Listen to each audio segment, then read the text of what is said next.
নমস্কার বন্ধুরা, welcome back to my channel. আর একটা নতুন রেসিপির সাথে তোমাদেরকে স্বাগত জানাচ্ছি। তো আমাদের বাড়িতে কম বেশি সবাই চিকেন খেতে বেশ ভালোবাসে, তাই চিকেনটা আমি চেষ্টা করি একটু সবসময় অন্যরকম করে বানাতে। সবসময় একরকম চিকেন খেতে তো কারো ভালো লাগে না, তাই না?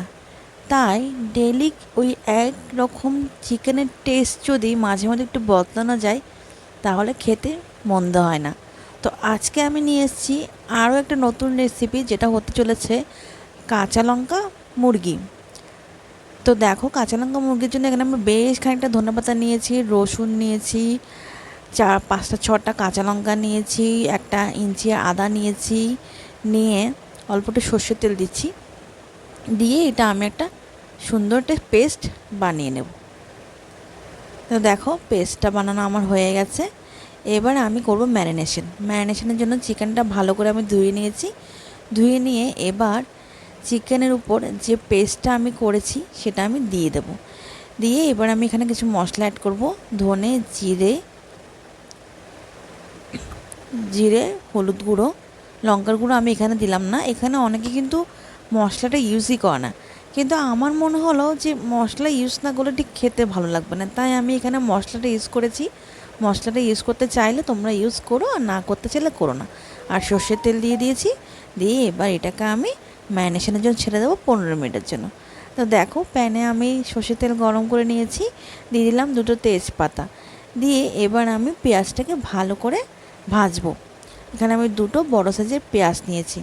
আর হ্যাঁ, তার আগে অবশ্যই কাঁচা লঙ্কা দিয়েছি, যেহেতু কাঁচা লঙ্কা মুরগি, তাই কাঁচা লঙ্কার সংখ্যাটা বেশি।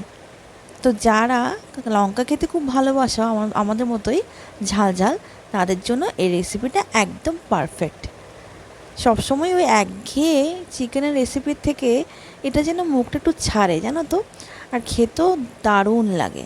তো দেখো, পেঁয়াজটা আমি ভালো করে একটু ভাজা ভাজা করে নেবো। পেঁয়াজটা দেখো ভাজা ভাজা হয়ে এসছে অলমোস্ট। এবার আমি এখানে অ্যাড করব ম্যারিনেশন করা চিকেন।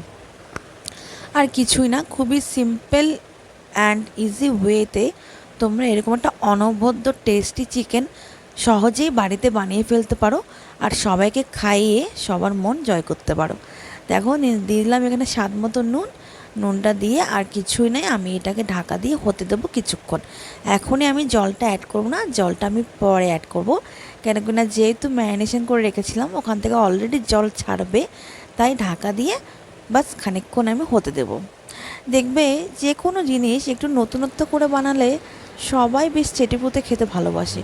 সব সময় যদি এক মুরগির পাতলা ঝোল, ওই এক আলু দিয়ে মুরগি, যেন খেতে আর ভালো লাগেই না।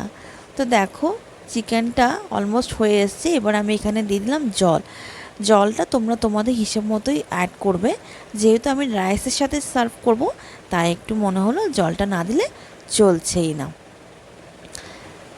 তো দেখো, এবার আমি দিয়ে দিলাম অল্প করে গরম মশলা গুঁড়ো। এবার ঢাকা দিয়ে হতে দেবো আর 15 মিনিট, একদম দমে হতে দেবো। লো ফ্লেমে রান্নাটা করব 15 মিনিটের জন্য। তো ঢাকাটা লাগিয়ে দিলাম। 15 মিনিট পর দেখো ঢাকাটা তুলছি, আর দেখো ইয়াম্মি ইয়াম্মি কাঁচা লঙ্কা মুরগি কিন্তু একদম রেডি। একটু গ্রিন গ্রিন হয়েছে, তাই না? হারিয়ালি মুরগিও কিন্তু বলতে পারো। বাড়িতে অবশ্যই ট্রাই করো, আর ট্রাই করে আমাকে জানিও। আমি তোমাদের জন্য এরকম আরও নতুন নতুন রেসিপি নিয়ে আসবো। আমার চ্যানেলটা সাবস্ক্রাইব করা না থাকলে অবশ্যই সাবস্ক্রাইব করে নিও। বন্ধুদের সাথে শেয়ার করতে ভুলো না। দেখা হচ্ছে পরের আরও একটা নতুন রেসিপির সাথে। ততক্ষণের জন্য সবাই খুব ভালো থেকো, আমার চ্যানেলের পাশে থেকো, লাইক, কমেন্ট অ্যান্ড সাবস্ক্রাইব করতে কিন্তু একদম ভুলো না। আজকের রেসিপিটা তোমাদের কেমন লেগেছে অবশ্যই জানিও। টাটা।